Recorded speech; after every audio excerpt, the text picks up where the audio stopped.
Old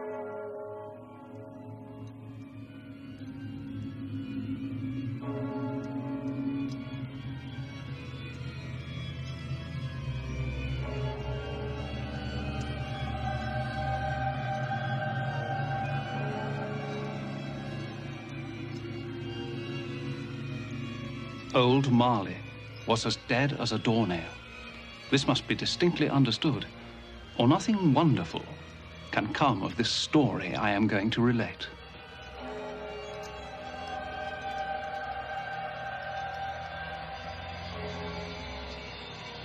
On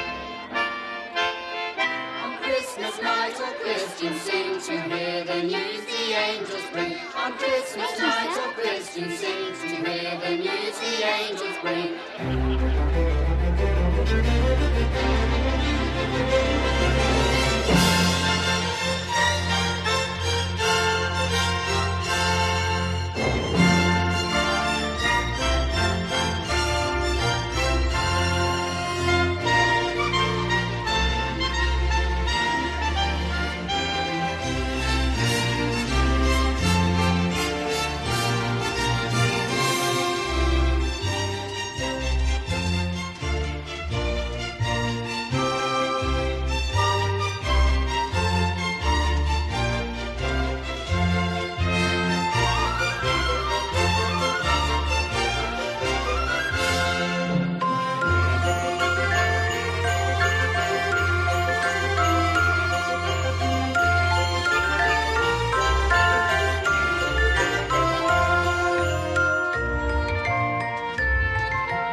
Years ago today.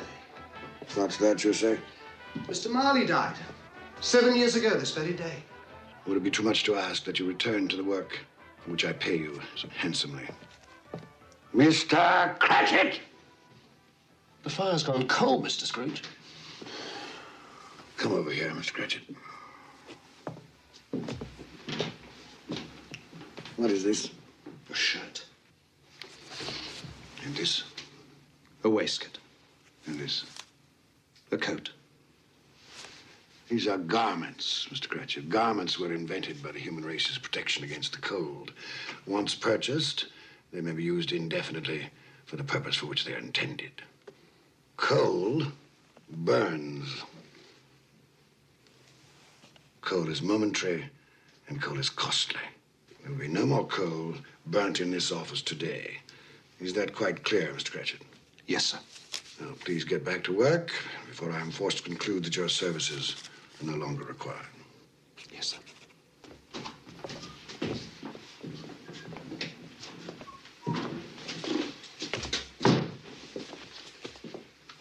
Merry Christmas, Bob Cratchit. And the same to you, Mr. Fred. Merry Christmas, Uncle. I said, Merry Christmas, Uncle. Humbug. Christmas a humbug, Uncle. Surely you don't mean that. I do.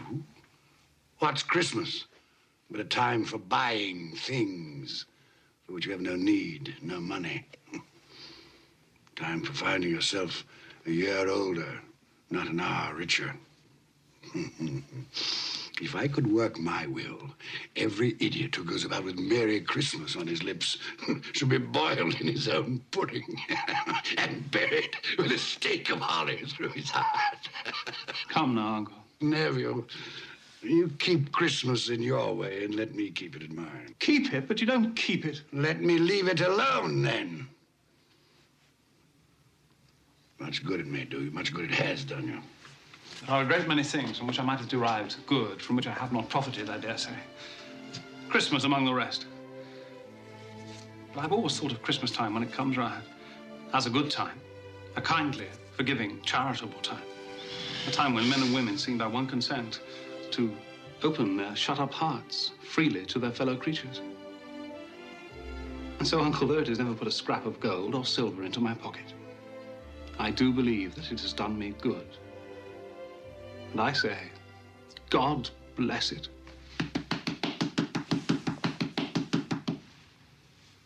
Not a sound from you, and you'll keep your Christmas by losing your situation. You're quite a powerful speaker, sir. I wonder you don't go into Parliament. Please don't be angry, Uncle. Come, dine with us tomorrow. Dine? I'd see myself in hell for it. It would be a great joy to me. And to my wife. Yes, your wife. I'm told she brought very little to the marriage. A poor girl, I understand. I love her. And she loves me. Love. Good afternoon, nephew. I want nothing from you. I ask nothing of you. Why can't we be friends? You are wasting my time. I'm sorry to find you so resolute. We've never had a quarrel, so far as I know. And so I shall keep my good humor. And wish you a Merry Christmas. Goodbye.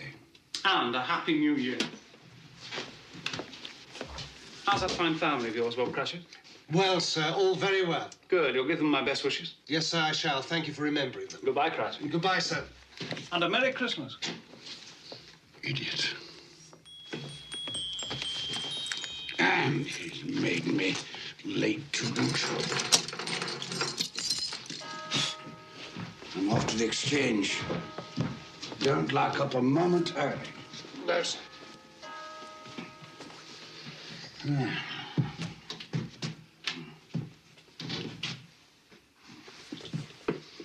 You'll want all day tomorrow, I suppose. If it's quite convenient, sir. It's not convenient. And it's not fair. If I were to hold back half a crown from your pay for it, you'd think yourself ill-used, I'll be bound. But you don't think me ill-used when I pay a day's wages for no work. Christmas comes but once a year, sir. Poor excuse for picking a man's pocket every 25th of December. And I suppose you must have it. Be here all the earlier the next morning, Cratchit. Yes, sir, I shall. I certainly shall. Make sure. Yes, sir. And a Merry Christmas to you, Mr. Scrooge. Humbug. Ah.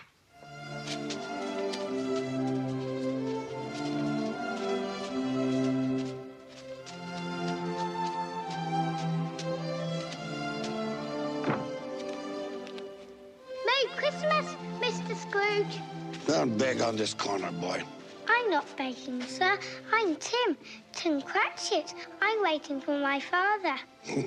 Tim Cratchit, huh? Well, then you'll have a long wait, won't you? Thank you, sir. Humbug.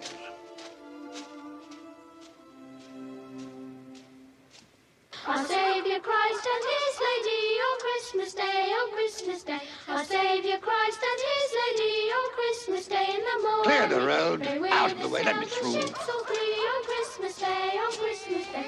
They will sail the ships all free on Christmas Day in the morning. His reason weak, his anger sharp, and sorrow all his pain. He went to church but once a year, and that was Christmas Day. So grant us all a change of heart, rejoice for Mary's son. Pray peace on earth to all mankind, God bless us everyone. Pay 80 for January, pay 80 for January. Any open market? Any open market? Buying here, buying. Ah, Ebenezer. We were afraid you weren't coming. It's almost closing, sir. Well, I'm here, aren't I? I said you'd be here. Didn't I say Ebenezer Scrooge would be here? I knew you'd change your mind. Right, I have changed my mind. Oh, good, then you'll take our bid. The price has gone up. Gone up? But that's not possible. If you want my corn, gentlemen, you must meet my quote. Plus 5% for the delay. That's outrageous, Scrooge. You'll be left with a warehouse stuffed with corn. Well, that's my affair, isn't it? But if we pay your price, our bread will be dearer. The poor will suffer. Buy the corn someplace else. Good day, sir. Scrooge, a moment. We'll take your corn at the price you quoted yesterday. Too late. If you wait until tomorrow, it'll cost you another 5%. Damn it, Scrooge, it's not fair. No, but it's business. I'll give you a moment to make up your minds.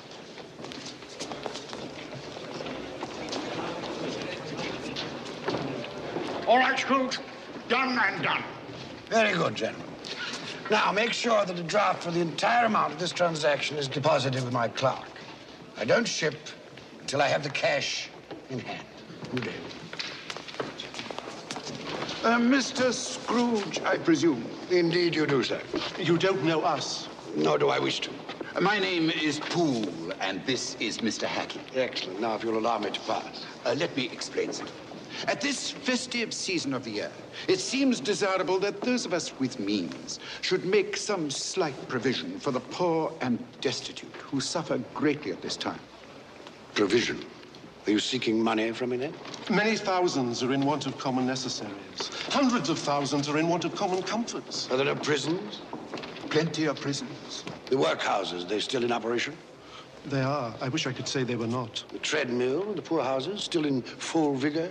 All very busy, sir. I was afraid from what you said that something had stopped them in full force. A few of us are endeavoring to raise a fund to buy the poor some meat and drink and food and warmth. What can we put you down for, sir? Nothing. You wish to be anonymous? I wish to be left alone. Since you asked me what I wish, gentlemen, that is my answer. I don't make merry myself at Christmas, and I can't afford to make idle people merry. My taxes help to support the public institutions which I have mentioned, and they cost enough. Those who are badly off must go there. Many can't go there, and many would rather die. If they would rather die, perhaps they had better do so, and decrease the surplus population. Surely you don't mean that, sir. With all my heart. Now, if you will go about your business, gentlemen, and allow me to go about mine. Good day.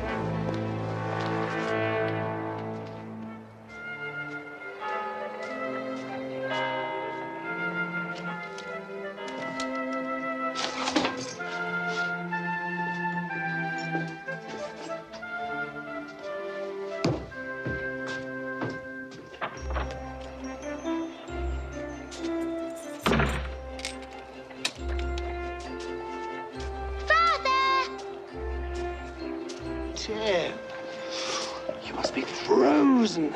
I'm all right now.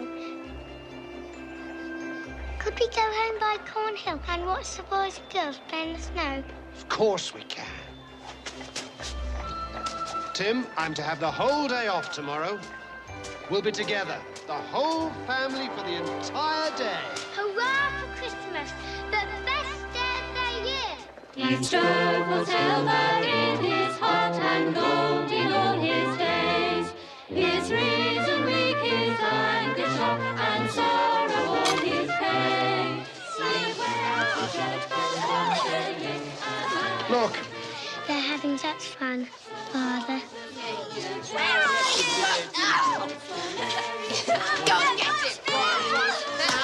You'll be there one day, playing with the other children. I'm quite sure I will. I feel I'm getting stronger every day.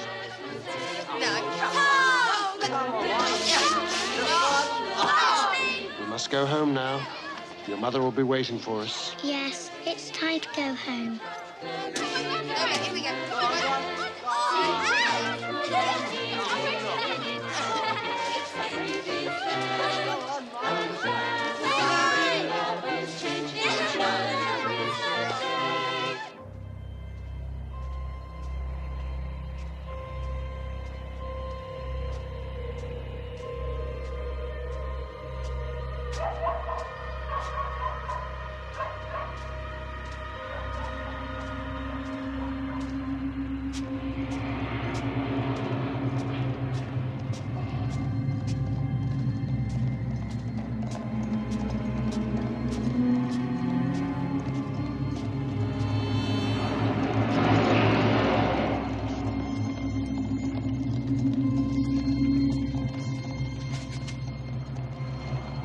calling me?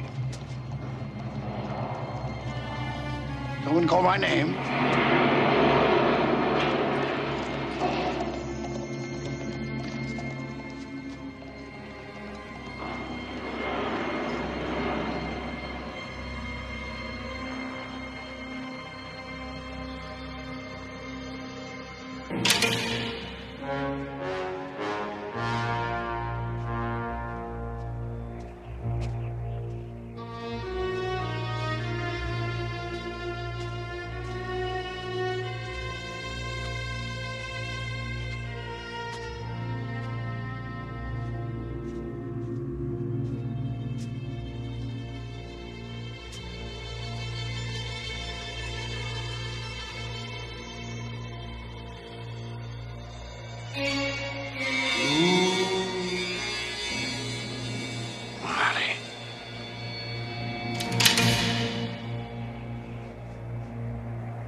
Max, I won't believe it.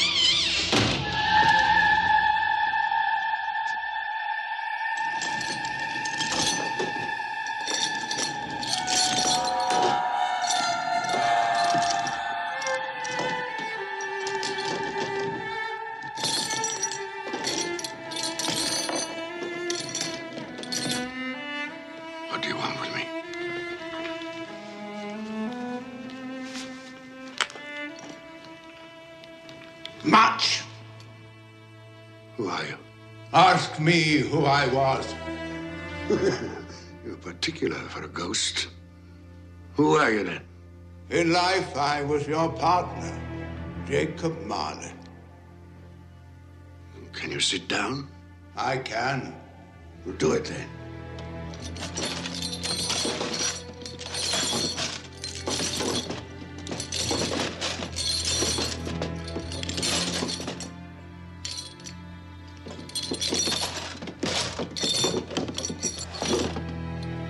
You don't believe in me.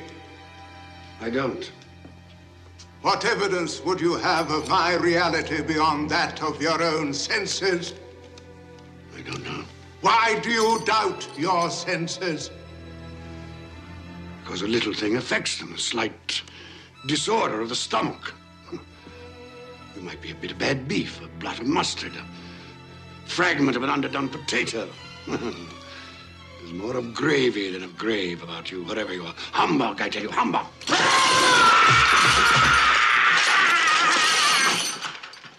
Mercy. Dreadful apparition. Why do you trouble me? Man of the worldly mind, do you believe in me or not? I do, I must. But why do spirits walk the earth? Why do you come to me? It is required of every man that the spirit within him should walk abroad among his fellow men and travel far and wide. And if that spirit goes not forth in life, it is condemned to do so after death. It is doomed to wander through the world and witness what it cannot share, but might have shared, and turn to happiness. The chain. Tell me why. I wear the chain I forged in life. I made it link by link and yard by yard. Is its pattern strange to you? Or would you know the weight and length of the strong coil you bear yourself?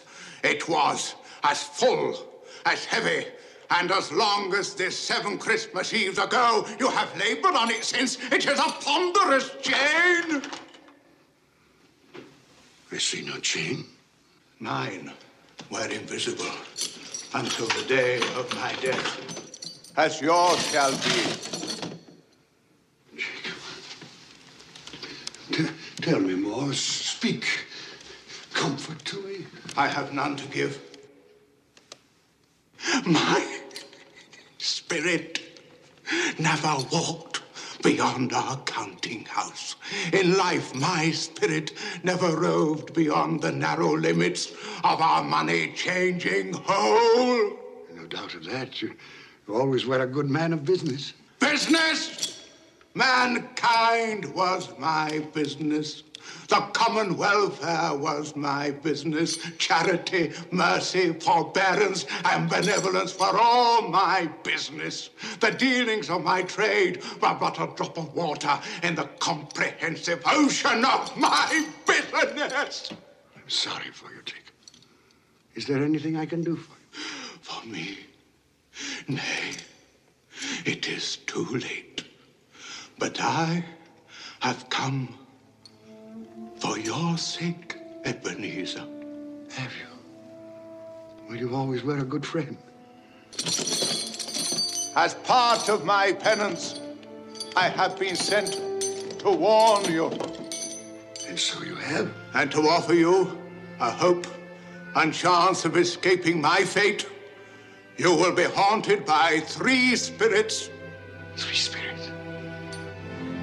Is that the chance and hope you mentioned? It is. Well, in that case, I think I'd rather not. Expect the first tonight, when the bell tolls 1. Couldn't they all come at the same time, Jacob, and have it over? Expect the second on the stroke of 2. The third, more mercurial, shall appear in his own good time.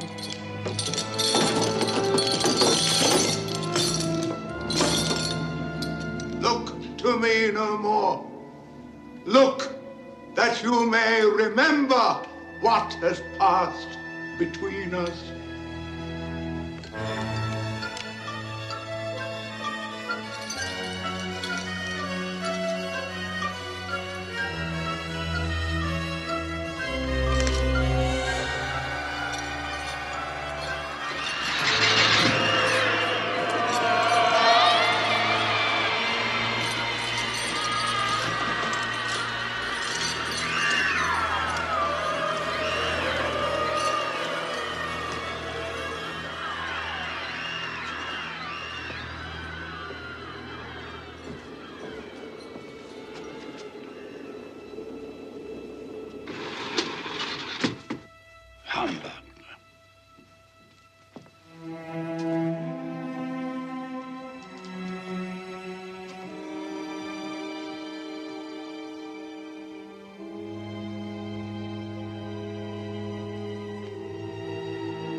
Something I ate.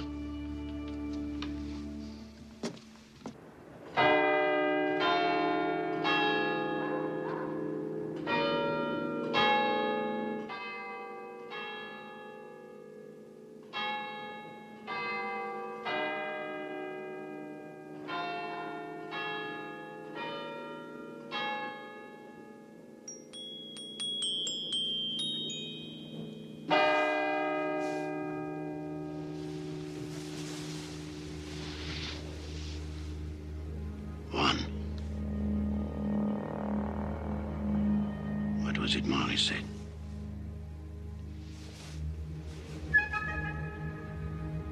Nothing.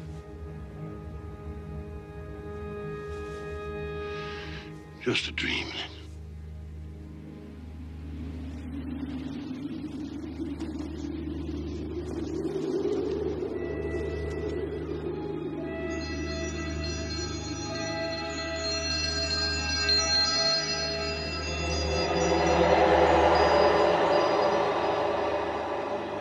The spirit whose coming was foretold to me? I am. Who and what are you? I am the ghost of Christmas past. Long past? No, your past. Perhaps you would do me the favor of placing upon your head that cap which you hold in your hand. I bring the light of truth. Would you use this cap to put it out? I beg your pardon, I had no intention of offending. What business brings you here? It is for your welfare that I appear. I can think of no greater welfare than a night of uninterrupted sleep. Be careful, Ebenezer Scrooge. I speak of your reclamation. Well, if it's reclamation, then let's get on with it. Come.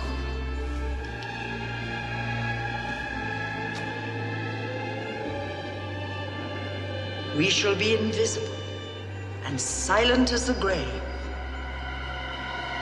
You will now see a child, a youth. You will see yourself, Ebenezer. The air is so clean. How different from the city. Do you know where you are? Of course, I was bred here. I was a boy in this place. That's Daniel Costas. Robert Estes. Hello, Daniel.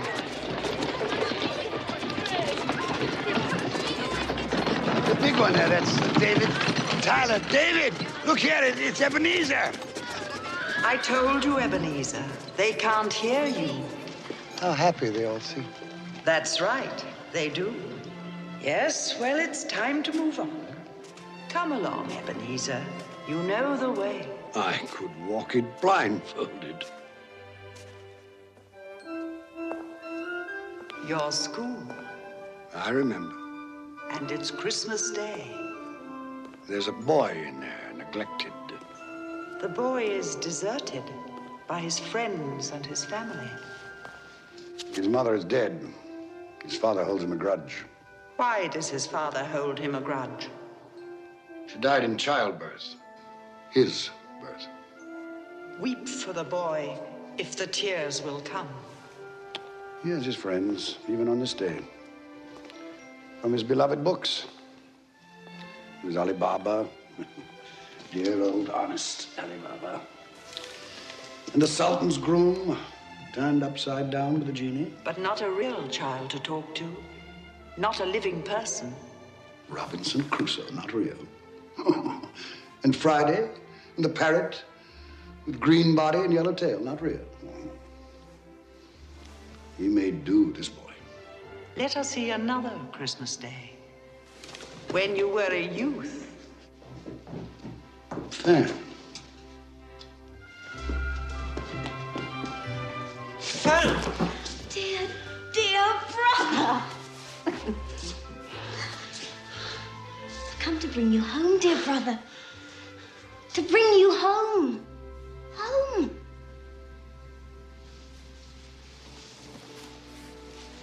Home, little Fan? Yes. Home for good and all. Father's much kinder than he used to be. He spoke to me so gently one dear night that I was not afraid to ask once more if you might come home. And he said, yes, you should. And sent me in a coach to bring you.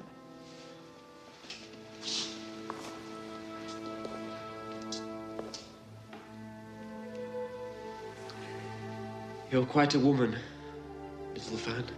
And you. You are to be a man now. And never come back here. Come along, we mustn't keep Father waiting.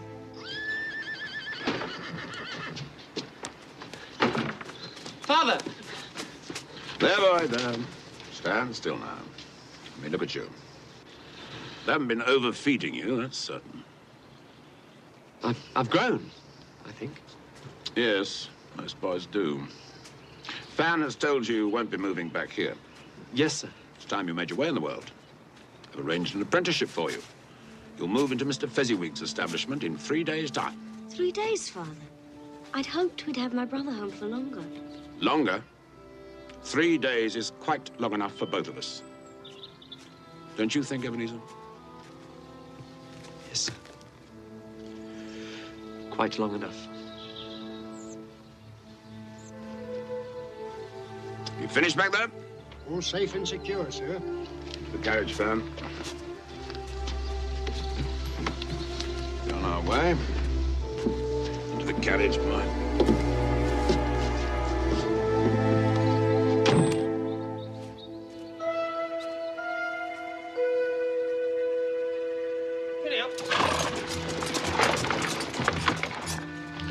Fan pleaded for more time, but my father was a very stern man. Fan. She died a young woman. She had such a generous nature. Yes, too young. Old enough to bear a child. One son. Fred, your nephew. Fred Hollowell, yes. Who bears a strong resemblance to your sister. Does he? I never noticed. You never noticed? I'm beginning to think you've gone through life with your eyes closed. Open them. Open them wide.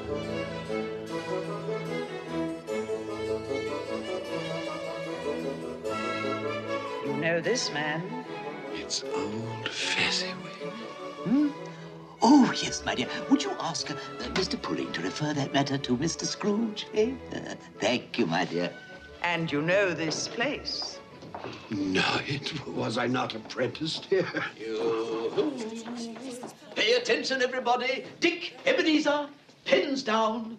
No more work tonight, boys. It is Christmas Eve. So, close those ledgers down, Ebenezer and Dick. Clear away in here, everybody. We need the room. Here we go, lad. You'll enjoy yourself tonight, Master Ebenezer. That is an order. Yes, sir, I'll try. Well, put your heart in it. You put enough of yourself into your work, and I have nothing but praise for the way you've discharged your duties. But you're young, eh? There's more to life than bolts of cloth and musty old ledgers, eh? It's Mrs. Fezziwig and the 3 daughters and their suitors. Happy Christmas to you all. And Belle. I had forgotten how beautiful she was.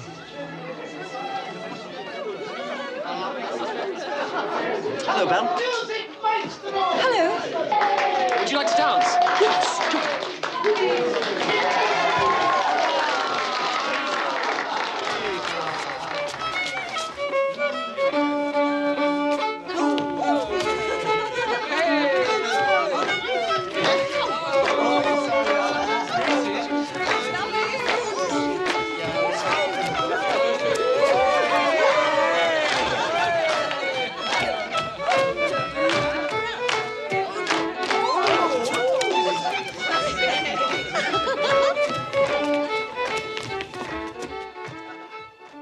Since you danced, Ebenezer? Waste of time, dancing. You didn't think so then? There was a reason then. There's been a change in you since your come to Fezziwig's. You were so gloomy. Oh, I think I should warn you, Miss Bell. I am of a serious bent of mind. I consider seriousness to be an admirable trait of character, but it can be overdone.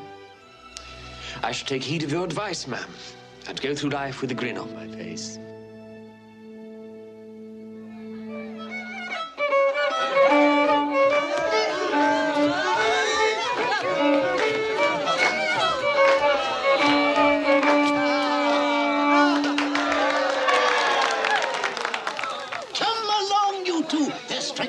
Roger de Coverley. Time enough to sample the punch when you're old and fat like me, eh? Oh, I'd best partner my wife before that young scamp goes dancing off with her. Oh, what a difference it makes, Ebenezer, to travel the rough road of life with the right female to help bear the burden, eh?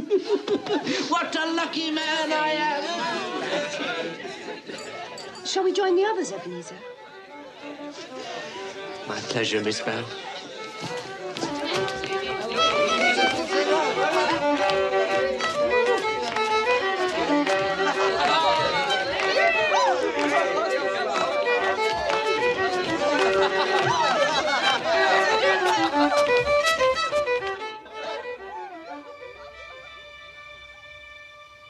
Old Fezziwig, a silly man.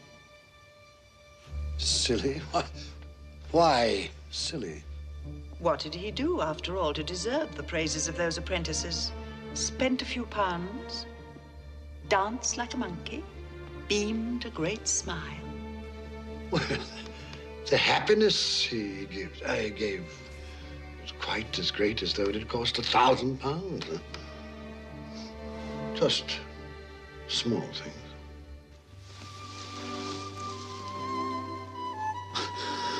Bell, are you in love, Ebenezer? The thought had occurred to me. She's too good for you.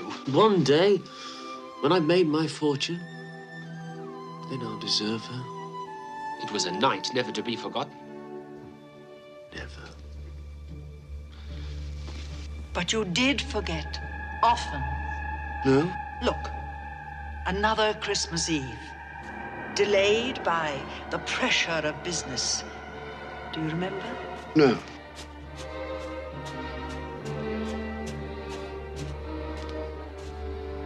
Hello, Belle. Now do you remember? Sorry I'm late. I thought you might not come. I know how busy you are. Well, the time of year and the nature of my business, it's important now that I use my time and opportunities wisely. Another idol has displaced me. What idol has displaced you? A golden one. All your hopes have merged into a master passion. Profit. The thought of money engrosses you. Perhaps I've become wiser. But I've not changed towards you.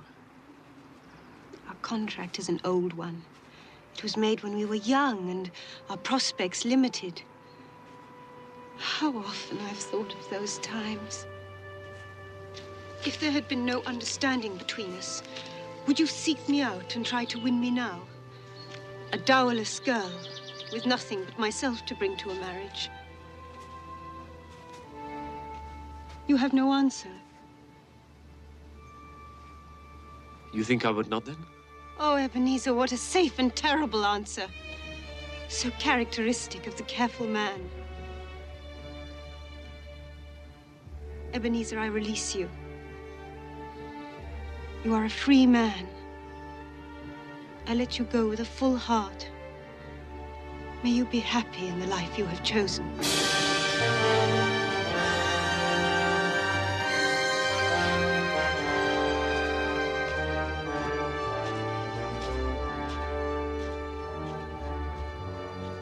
I almost went after her. Almost carries no weight, especially in matters of the heart. And you did have a heart, didn't you, Ebenezer? Why didn't you follow her? Upon his death, my father left me a small inheritance. Belle wished to be married, insisting that we could get along on very little. But I wanted something more for both of us. So I lent out that money, laid the foundations for financial success, which I have achieved, I may add. Congratulations. I'll thank you not to sneer. Spirit, show me no more. Conduct me home. You have explained what you gained. Now I will show you what you have lost. Belle. Yes, Belle. And those are her children. Oh, darling, he's wonderful, isn't he? Lord, what a brood.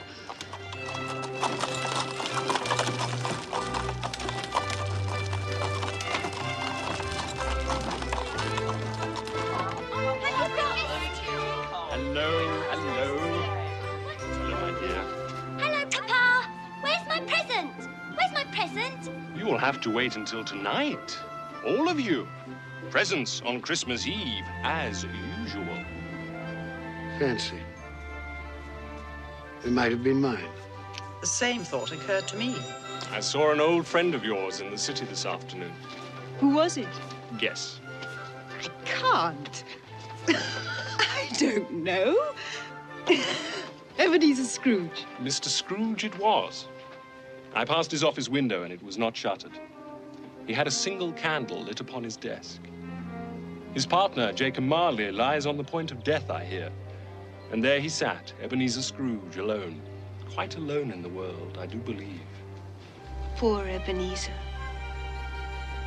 Poor wretched man. Spare me your pity. I have no need of it. They can't hear you. And as for you, I've had enough of your pictures from the past. Leave me! Haunt me no longer!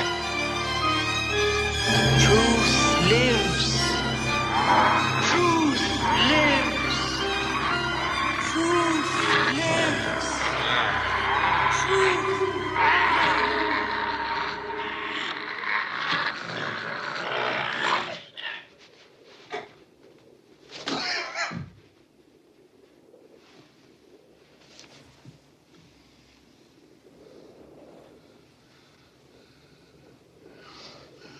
A nightmare.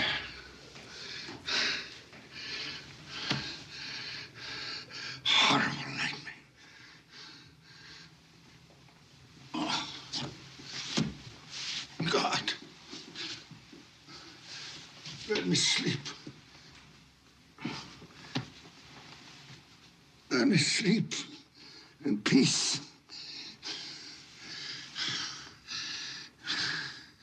Peace.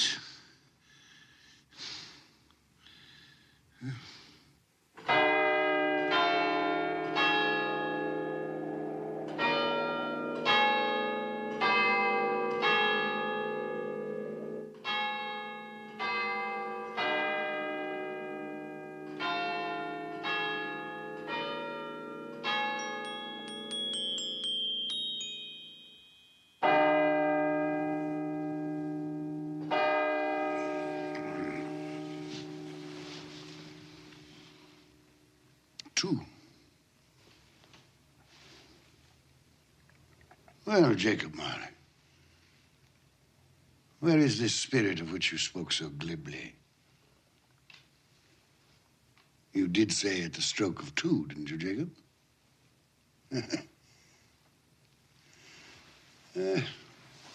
mistaken in death, as you were in life, old partner.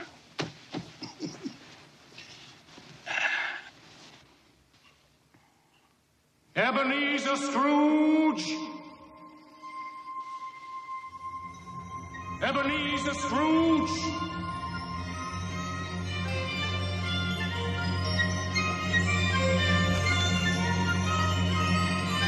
Come in! I intend to.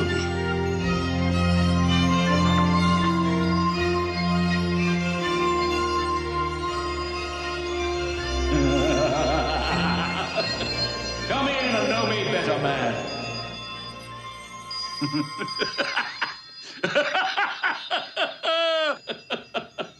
You've never seen the likes of me before, eh? It's quite true, I have not. You never walked forth with any of the younger members of my family?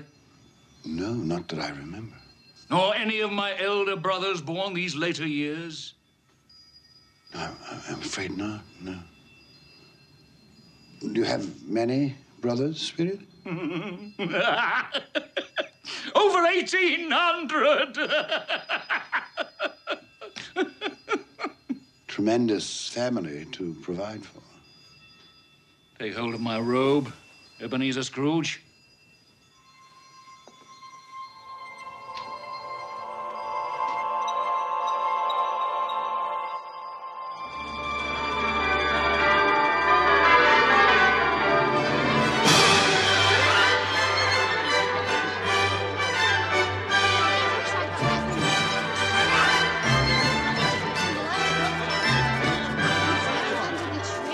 What day is it now? Don't you know? Christmas morning.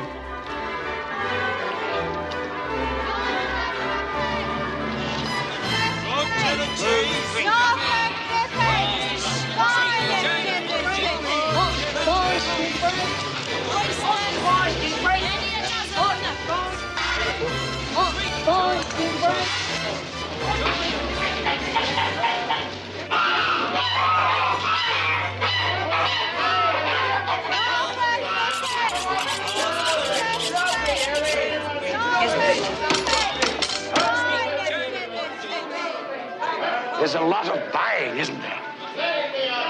Oh, Ebenezer, is that all you can see?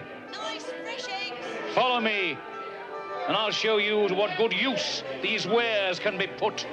Is there some peculiar power which emanates from your torch? Oh, yes. There is.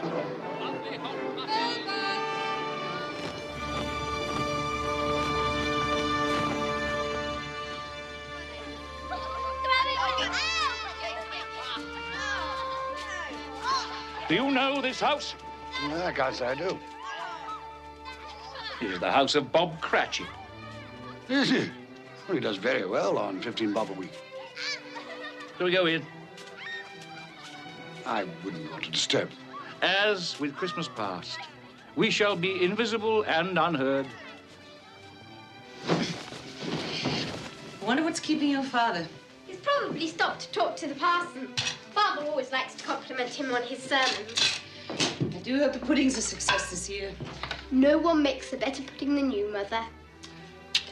Peter, save some for the rest of the family. Just testing the cooking, Mother. I'm sure they'll manage very well on their own without your help, young man. Hello, Mother. Hello, Mother. Smell the goose cooking, Martha. Yes, it makes my mouth water. Mine too. I can't wait. Well, you'll just have to. Now run along with Martha and help her butter the bread thinly. Here they are. Merry Christmas, everyone. You're late, Bob Cratchit. Oh, and you're quite like an icicle tin. You've been dawdling. Father had a long talk with the minister. Thought as much. Come, Tim, listen to the pudding hissing on the fire. It's like a giant snake inside the copper. Go along with your brother and sister, Tim. I'll begin the wine. Off you go, then. Come on. How did you behave in church? As good as gold. Better.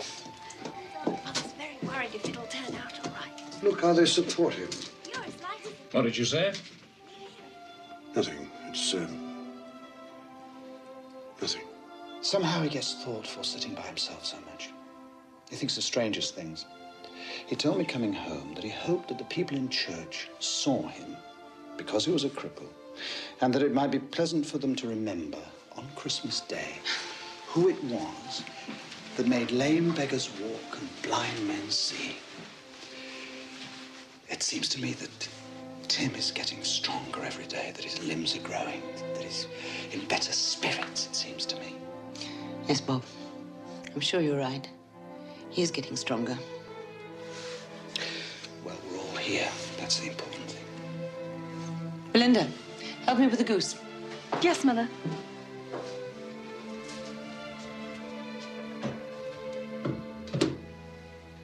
Peter, I have some good news for you. I met by chance this morning at church a fine gentleman, Fred Hollywell by name. He's a nephew of our own Mr. Scrooge, and he remembered that I have a son coming of working age, and he told me that he had a position open starting at 3 shillings and 6pence every week. 3 shillings and 6pence every week? So, if you are agreeable, you may start work on Monday next. Now I can begin to help you and Mother. More important, you shall be embarking on a fine career. To start a boy at 3 and 6pence a week. Hey, it's typical of my nephew. It's no wonder he's never been able to put by a penny. Perhaps he's put by more than money. Fred? He's doing this to spite me, you know. Employing the son of my employee at an exorbitant wage.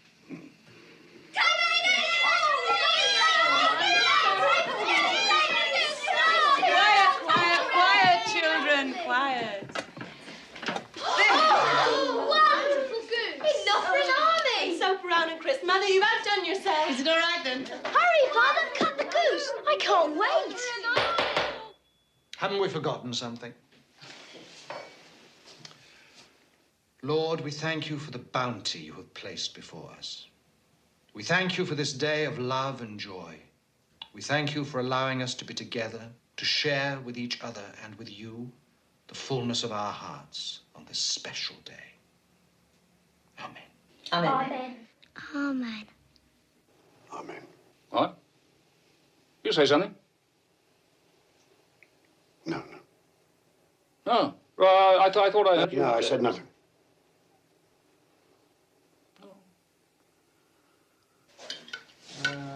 Peter.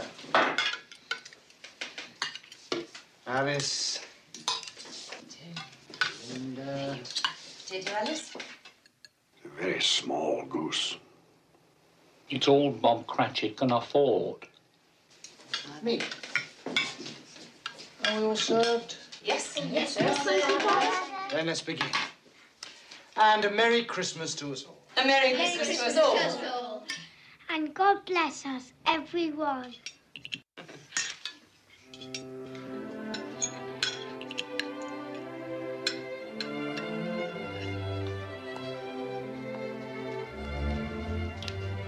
Tell me, Spirit, will he live? I see a vacant place at this table. I see a crutch without an owner, carefully preserved. If these shadows remain unaltered by the future, the child will die. No, say he will be spared. If these shadows remain unaltered by the future, none other of my species will find him here. But if he is to die, then let him die, and decrease the surplus population. You use my own words against me. So perhaps in the future you will hold your tongue until you have discovered what the surplus population is and where it is. It may well be that in the sight of heaven you are more worthless and less fit to live than millions like this poor man's child.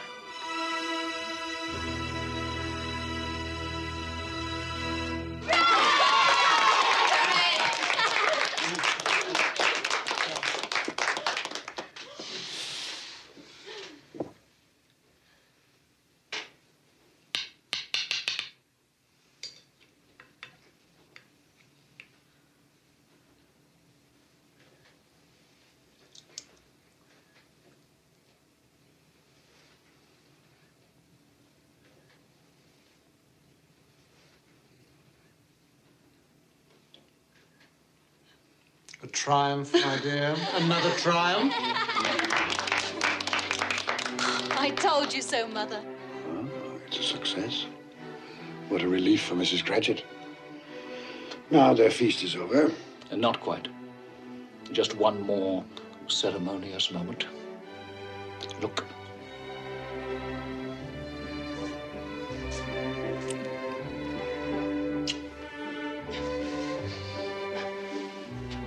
Now, I would like to propose a toast to Mr. Ebenezer Scrooge, the founder of our feast. Mr. Scrooge.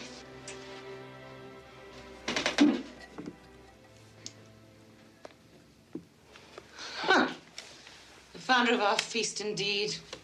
I wish I had him here.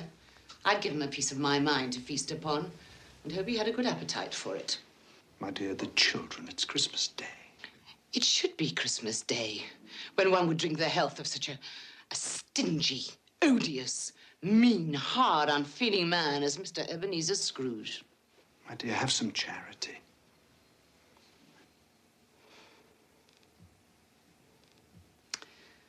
Oh, well. I'll drink his health, for your sake, and the day's sake, but not for his. Long life, Mr. Ebenezer Scrooge. A Merry Christmas and a Happy New Year. I've no doubt his Christmas will be very merry, and he'll be very happy. Mr. Scrooge. Mr. Scrooge. Mr. Scrooge. Mr. Scrooge. Mr. Scrooge. Mr. Scrooge.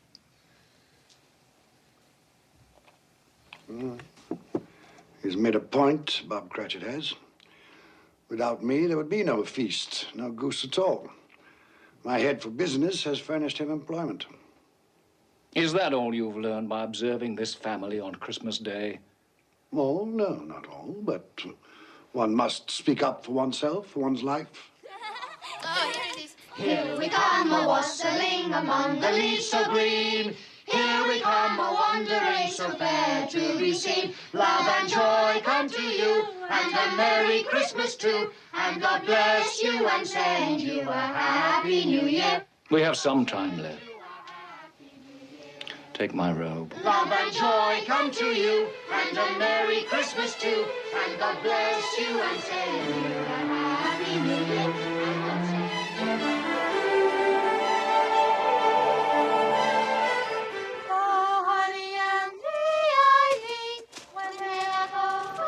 Where are we now? Just a street. Any street.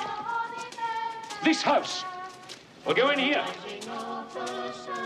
Think it might amuse you. I'm in no mood to be amused.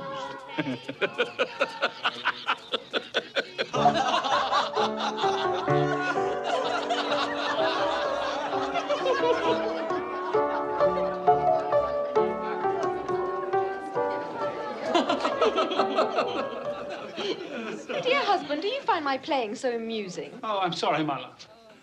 I was thinking of his face yesterday. Humbug, he said. Humbug. He said that Christmas was a humbug. He believed it, too. I'd very much like to meet your uncle, sir. The droll way in which you portray him tickles my heart. He's a comical fellow. But not so pleasant as he might be. His offences carry their own punishment. Dear brother-in-law, it's said he's very rich. Yes, well, that is very true. But his wealth is of no use to him. He doesn't do any good with it. He doesn't even make himself comfortable with it. You must squander it. That's what you mean by comfortable. You mustn't argue with those we visit. It's useless and even tactless. Tact is a quality I despise. That I can see. I have no patience with him. Well, I have, and I feel sorry for him. Sorry for me. Who suffers from his ill whims? Himself, always. Here, he takes it in his heart to dislike us and not come and dine with us. And he loses a very good dinner indeed. The reason that I talk about my uncle so is that my mother, God rest her saintly soul, was very fond of him. She loved him. It's true. Fan loved me, and I her. Dear Fan. I wish she were alive today. Fred looks very like her. Yes, I've been reminded of that just recently. I was only going to say that the consequences of his taking a dislike to us and not making merry with us is that he loses some pleasant moments, which could do him no harm. And I mean to give him the same chance every year, whether he likes it or not. And every year he'll say, Christmas. Bah! Come, my dear, we must see to our guests. Hello there. Would you like some noodles? Boys, can't hear myself think. Well, they seem to be happy. Well, I suppose that free food and drink would be an occasion for pleasure to most people. Happy in each other's company, I mean. Everyone, hush there. We shall have a game, a word game. Huh? Yes, a game. What should it be? Does everyone know the rules to similes? All right, everyone. Now, you shall each have 5 seconds to answer. I'll ask the question. Mr. Topper, you'll keep count. Well, I shall do my best. Now, you'll each have 5 seconds to answer. If you fail to give an acceptable answer within that time, then you must each stand behind your chair. Last one who's seated wins the prize. Fred, don't go on so. Just begin. Oh, I'm sorry, my love. Yes, I shall. Yes, I shall. Now, proud as. Proud as a peacock. Dry as. As a bone. Plump as. My wife. Sorry, just a little joke. Plump as... 1. 2 seconds. A partridge. Quick as. Wind. No. 1, 2, 3, 4, 5. A wink, you idiot. Ebenezer, shh. You said you could neither see nor hear us. That's quite true. Oh, yes, sorry. Even I forget the regulations sometime. After all, I do not come back very often. Shh, I'm trying to listen to the game. Modest as. A maiden. No. Well, I'm sure it's a well-known simile. Well, I was thinking of modest as a violet. Right. However, I will accept your answer. Janet. Attend. Tight as. Tight as... A drum. Anyone knows that. Tight as. Not very bright, my nephew's wife. Tight as your Uncle Scrooge's purse strings. Oh, Janet, that's quite wrong. And your time is up. You've lost and you must stand behind your chair. Tight as a drum. That's what I was thinking of. Good for you, Fred. The boy's got a head on his shoulders. And as for the laughter at my expense, Spirit, I'm inclined to overlook it in view of the general gaiety of the evening. It is now time to leave this pleasant scene. We have one more visit to make before my time is done. Take hold of my robe. Sly as. A fox! Yes. Red as. Red as a rose. Yeah. Silent as. The night. No. A mouse. Not at all. No, I know. The grave. Where are we now? I'm sure I don't know this place. The name would mean nothing to you. It's a place, like many in this world.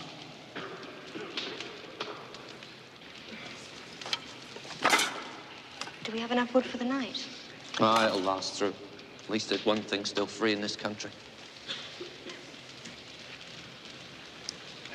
Mary, Peter, they're cooked. They're too hot. It'll be cold soon enough. Where did you get these, Father? I didn't steal them, if that's what you're saying. She didn't say you stole them, Ben. She should have some respect. Don't berate the girl. They fell from a cart into the road. Your father's not a thief, girl.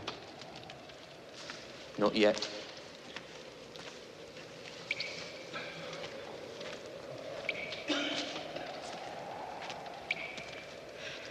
Why are these people out here?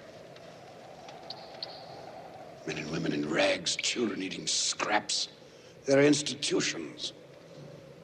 Have you visited any of them, these institutions you speak of? No, I'm taxed for them. Isn't that enough? Is it?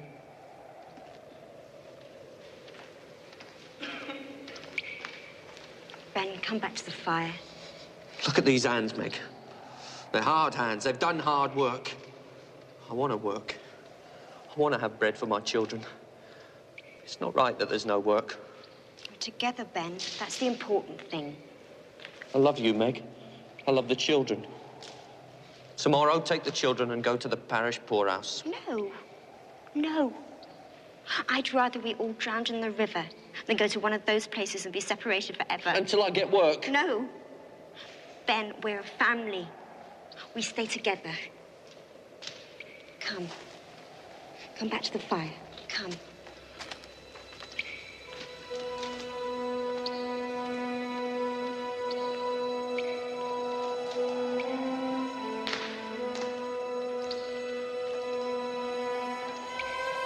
How do you show me this? What has it to do with me? Are they not of the human race? Look here, beneath my robe.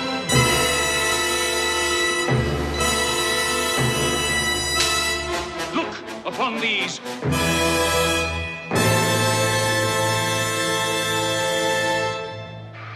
What are they? They are your children. They are the children of all who walk the earth unseeing. Their names are ignorance and want. Beware of them. For upon their brow is written the word doom. They spell the downfall of you and all who deny their existence. Have we no refuge, no resource? Are there no workhouses? Are there no prisons?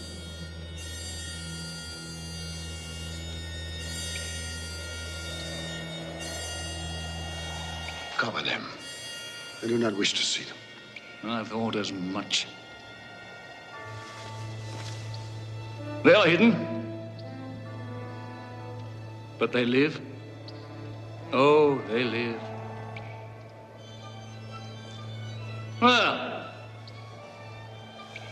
time has come for me to leave you, Ebenezer Scrooge. Leave me here? Oh, yes. You cannot. Take me back to my bed. It's too late.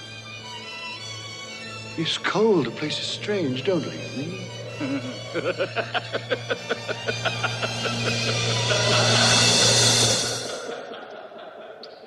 Spirit, come back. I wish to talk.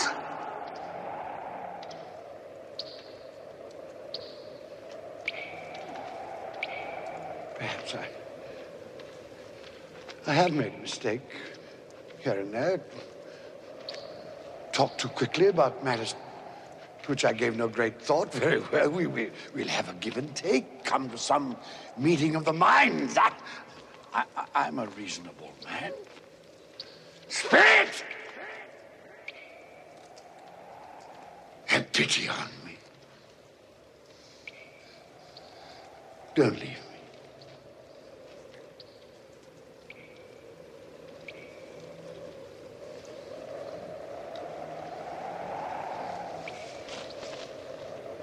What have I done to be abandoned like this? What?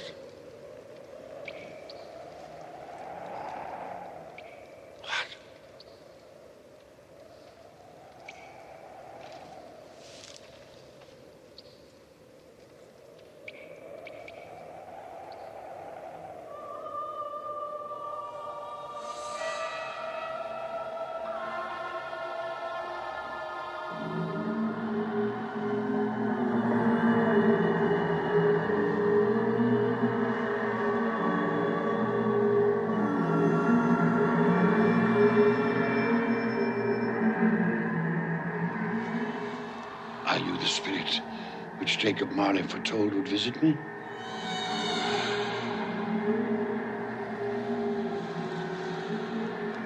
And I am in the presence of the ghost of Christmas yet to come, am I not?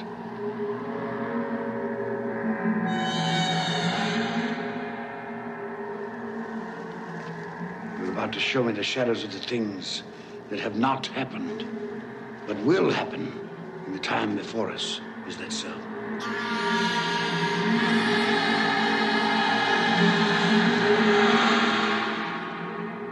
fear you.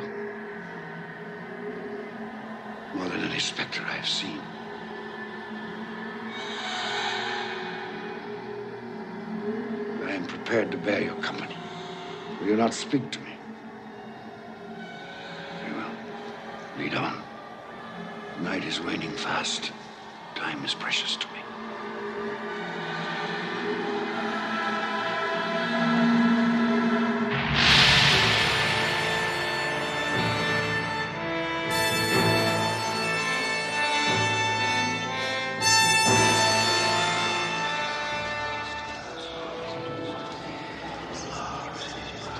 This place, I know it very well.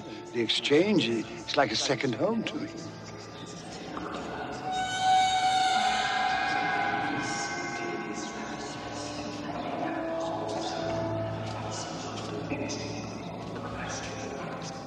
No, I don't know much about it either way. I only know he's dead. When did he die? Last night, I believe. What happened to his money? Left it to his company, perhaps? Who else did he have? It'll likely be a very small funeral, supposing we volunteered and form a party. I'll go if lunch is provided, but I insist on being fed for the time I'll waste. Have these men no respect for the dead? I should go, I suppose. After all, we did considerable business together. Well, I must go and find the price of corn. Goodbye. How was I privy to that conversation? What purpose could it have for me?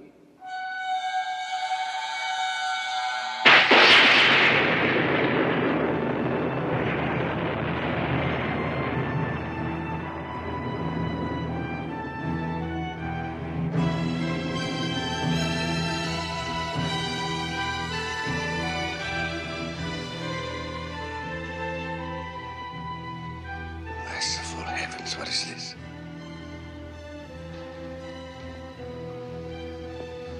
Spirit. This is a fearful place. I wish to leave it.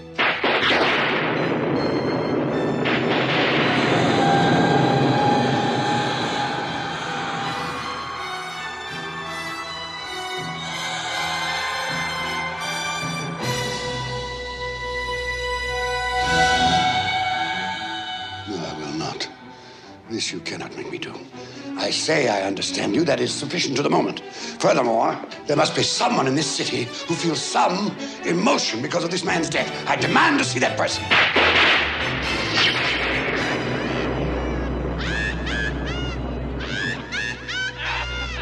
This is a most foul part of town. We must have made a mistake, taken a wrong turn.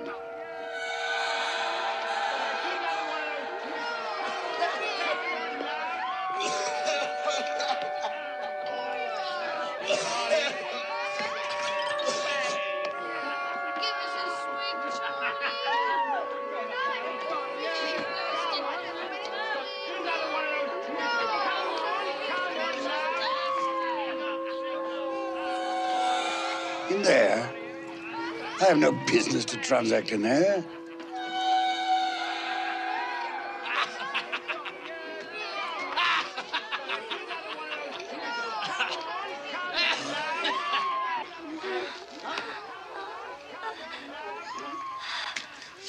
Well, open it up, Mrs. Dilber. Am I to pay you for goods I haven't seen? You'll not ask me how I came by these? Every person has a right to take care of himself. That's my motto. Sorry, yours did. And who's the worse for the loss of a few things? Not a dead man, I suppose. No, indeed. I mean, if he'd wanted to keep him after he was dead, the wicked old screw, why wasn't he more natural in his lifetime? If he had been, he'd have had someone to look after him when he was struck with death. Instead of lying there, gasping out his last, alone, by himself.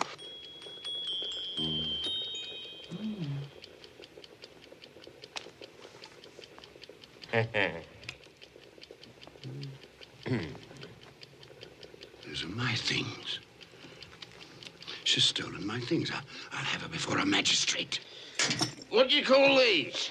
Bed curtains. You don't mean to say you took them down, rings and all, with him lying there?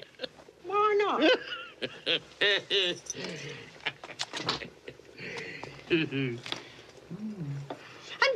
wax on his blankets. His blankets? I hope he didn't have anything catching. Eh? I wasn't so fond of him as I'd loiter about if he did.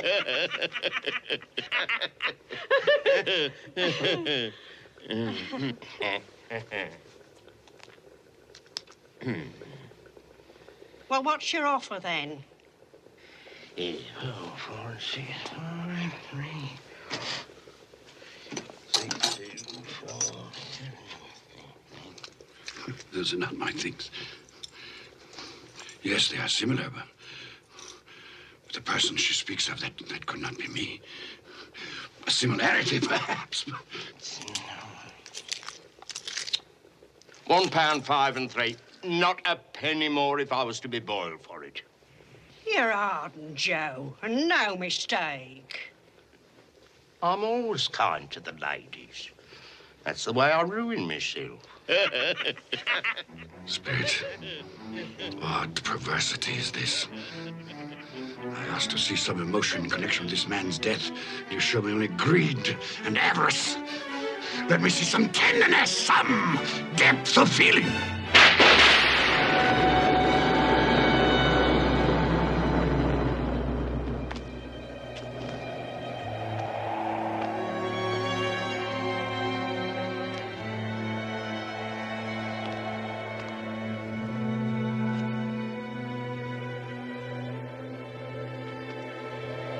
Must be some confusion.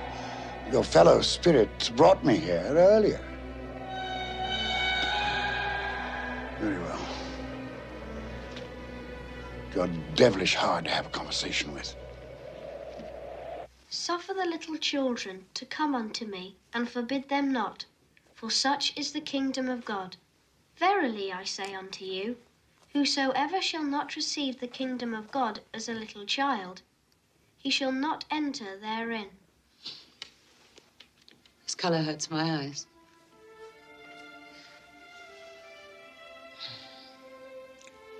It's better now. This work makes my eyes red. And I wouldn't show red eyes to your father when he comes home.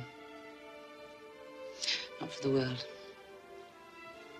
It must be nearly his time. Past it, rather. I think he walks slower than he used to these last few evenings, Mother. Yet I've seen him walk home with Tiny Tim on his shoulders very fast indeed. And so have I. And so have I. And so have I. But he was very light to carry. And your father loved him so that there was no trouble.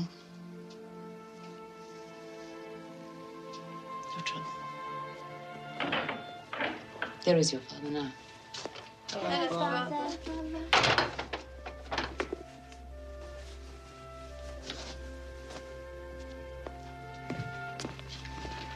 Hello, my dear.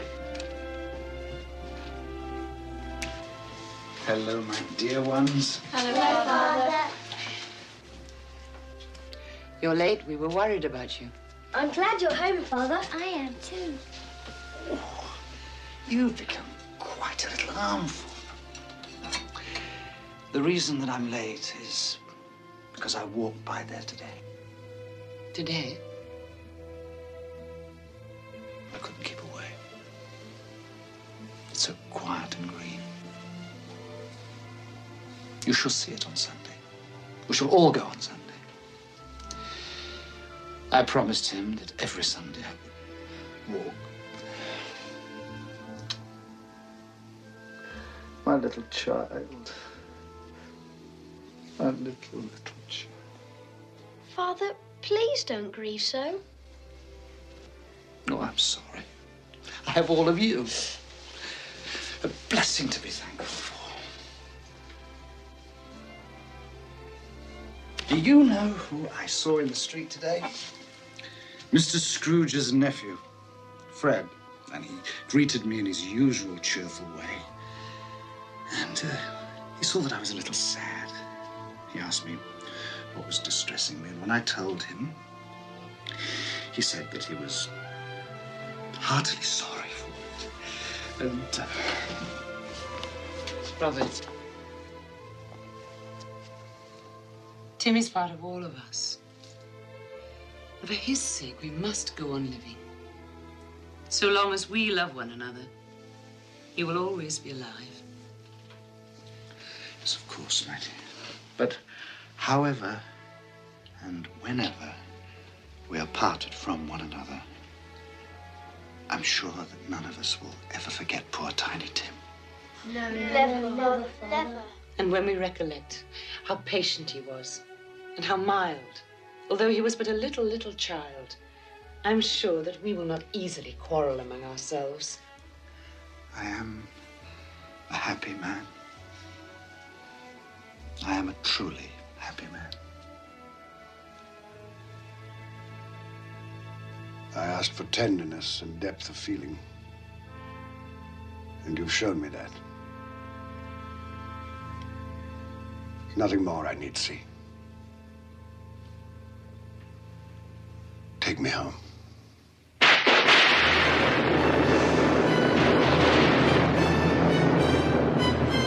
What is this?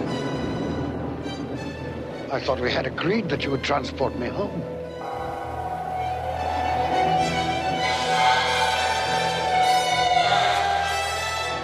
Inspector,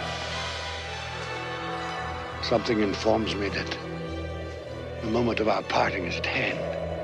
I know it, but I know not how. Tell me, what man was that whom we saw lying dead?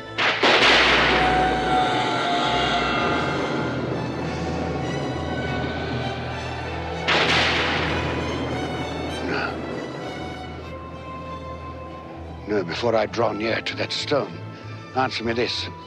Are the things you have shown me the shadows of the things that will be? Are they the shadows of the things that may be only?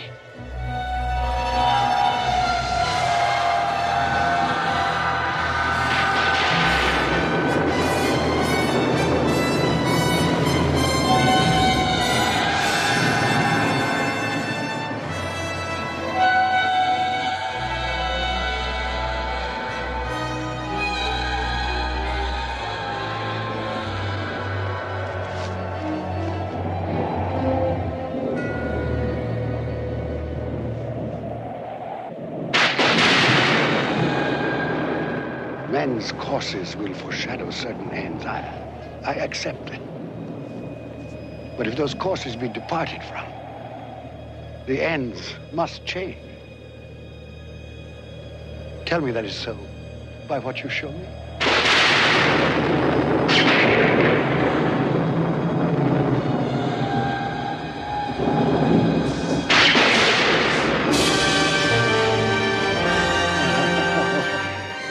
Dear me, I am not the man I was. I will not be the man I must have been but for this visitation. Why show me this if I am past all hope? Good Spirit, your nature intercedes for me and pities me. Say that I may change these things by an altered life. I will honor Christmas in my heart and try to keep it all the year. I will live in the past, present, and the future. The spirits of all three shall strive within me. I will not shut out the lessons that they teach. Tell me. Tell me that I may sponge away the writing on this stone. Spare me. Spare me.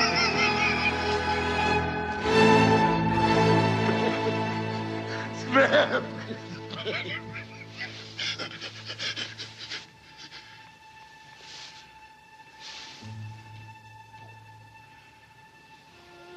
My own room. I'm alive. Oh, thank you, Spirit. I will keep my promise. I will live in the past, present, and the future. The spirits of all three will strive within me. Oh, heaven and Christmas time be praised for this. I say this on my knees, Jacob Marley. On my knees.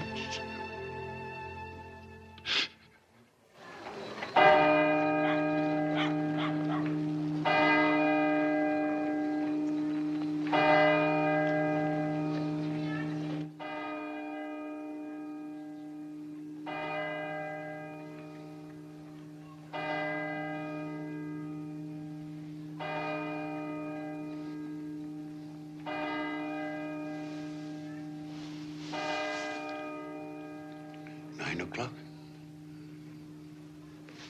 And daylight. But what day? Hello, you there, boy. Me, sir? Yes, you, my good fellow. What day is today? Today? Why, it's Christmas Day, of course. Christmas Day. I haven't missed it. The spirits did it all in one night. Well, they can do anything they like. Of course they can. Hello, my fine fellow. Hello. Do you know the poulterers in the next street but one, on the corner? I should hope I did. Intelligent boy, remarkable boy. Do you know if they've sold the prize turkey that was hanging there? What, the one as big as me? Delightful boy. Pleasure talking to him. Yes, the one as big as you. It's hanging there now. Well, go and buy it. Yes, go and buy it and bring them round so that I may tell them where to deliver it. Come back with the man, I'll give you a shilling. Come back in less than 5 minutes, I'll give you half a crown.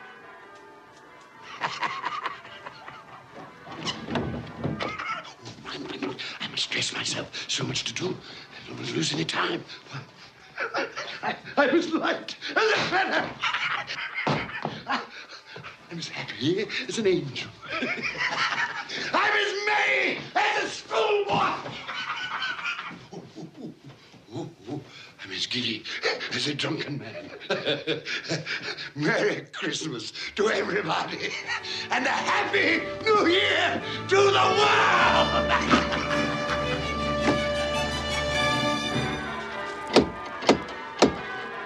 If this be a prank, boy, I'll box your ears. He was in that window. I swear it. Oh, there you are. This boy here says you wish to purchase this turkey here. Yes, quite right. Here's your half-crown for a service well rendered. Thank you, sir. Splendid boy. Now, here is an address and the price of the turkey. You'll take this fine bird to Bob Cratchit in Camden Town. The directions are all written down. You leave immediately this very moment. Yes, sir. You'll say only that it comes from a friend. And it must be there in time for Christmas dinner. It will be, sir. Good fellow. Here's a little something for your trouble. Oh, thank you, sir. Ah, here. Not at all. Often. Thank you, sir. Merry Christmas. Wonderful day.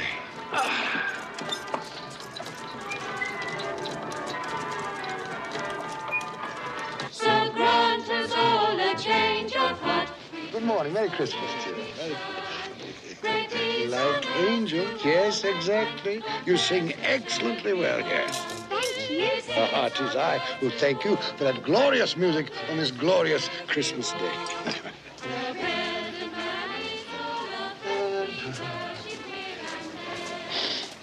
Good morning, gentlemen. Oh, gentlemen, good morning, gentlemen. Merry Christmas to you. Mr. Scrooge. Yes, that is my name. I fear it is not pleasant to you. Allow me to beg your pardons, and please accept my pledge to the poor and needy for... Lord bless me. My dear Mr. Scrooge, are you quite serious? If you please, and not a farthing less. There are a great many back payments included in that, I assure you. What can I say to such generosity? Don't say anything. My dear sir. Will you come and see me? We will. Oh, we will indeed. I'm very much obliged. Thank you 50 times. Thank you, sir. Bless you. Thank you. The orphans and widows may be right.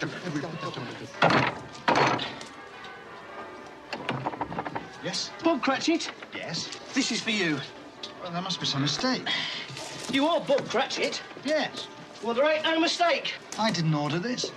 This here prize turkey was bought and paid for by a gentleman to be delivered to Bob Cratchit and family in time for Christmas dinner. What gentleman? What's his name? Anonymous. He wishes to remain anonymous. Anonymous, you said? That's what he said, an anonymous gentleman. Well, who could have sent it? I have no idea. Perhaps it's a mistake. That's what I thought. It's got our name and address on it, though. What should we do then? I say we cook it and eat it and have the best Christmas feast we've ever had in our lives. And I say, Mrs. Cratchit, what a splendid idea. And God bless us all, everyone. And God bless us all, everyone.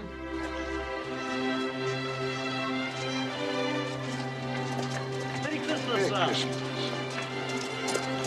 Merry Christmas.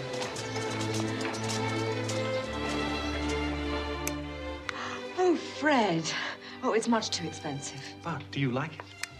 Oh, I love it. Oh, it's the most beautiful thing I've ever seen. Well then, it belongs upon your wrist, my darling. Merry Christmas. Oh, Fred, I do love you. Oh, and not just for this. I know. I know.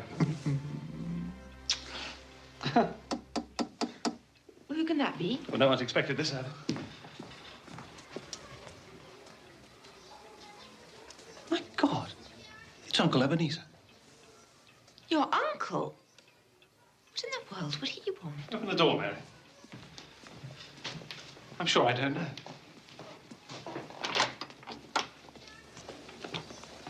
Fred.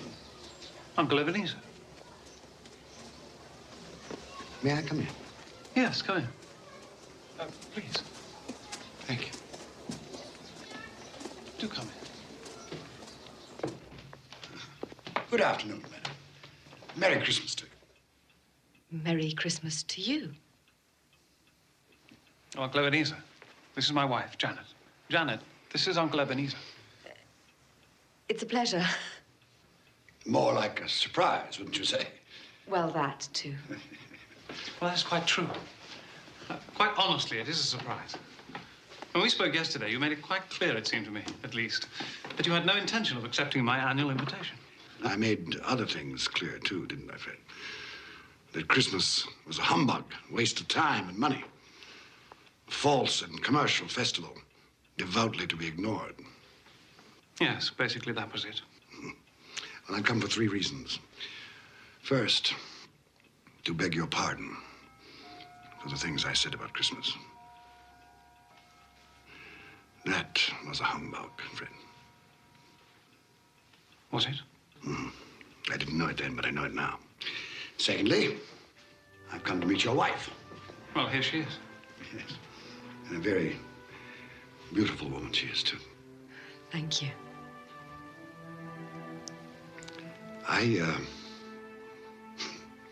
I was in love once. Would you believe that? Yes. That I possess neither the courage nor the optimism, perhaps the depth of feeling that you two have.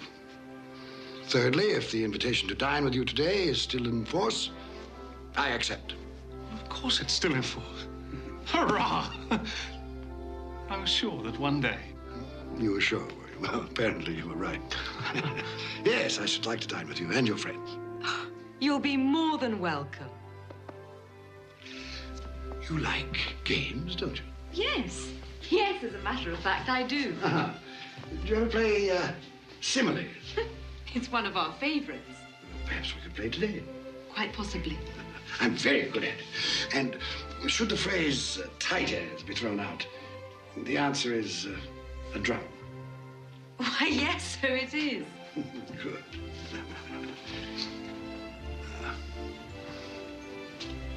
You'll forgive me for saying this, but I see the shadow of my sister in your face.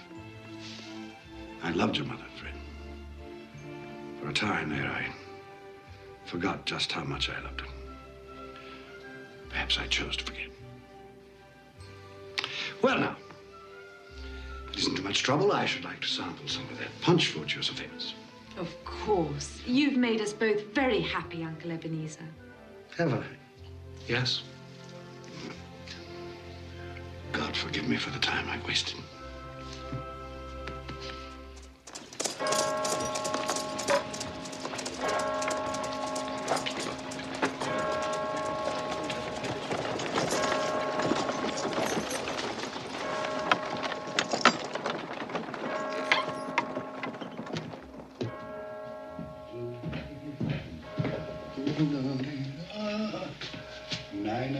Late again, eh, Cratchit? We'll see about this.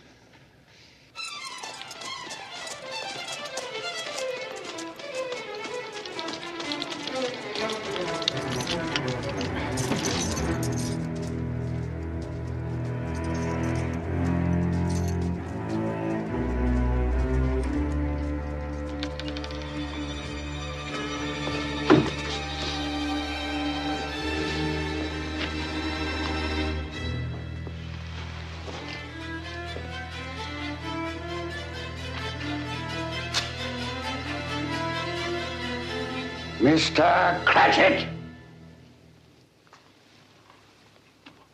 Yes, sir.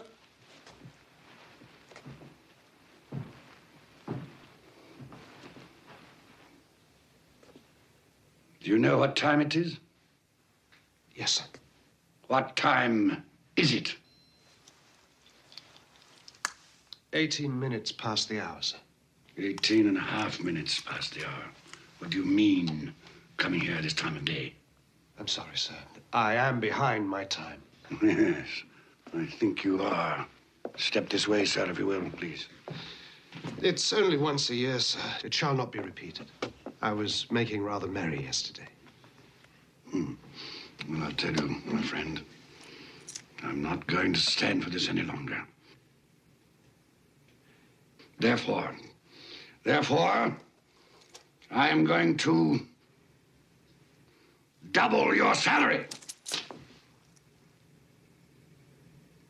Double my salary, sir? Yes, Bob.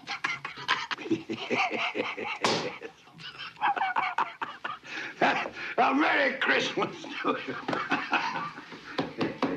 I'll double your salary for a start, and I'll endeavor to assist your family in any way I can. And Tim will walk again and grow stronger and stronger upon my life, he will. Well, we'll discuss the particulars this afternoon over a Christmas bowl. Well, what's the matter with you? Nothing, sir. Well, it's just that... Nothing. Thank you, sir. My good fellow, make up the fire before we freeze to death. Buy some more coal before you dot another I, Bob Cratchit. Yes, sir.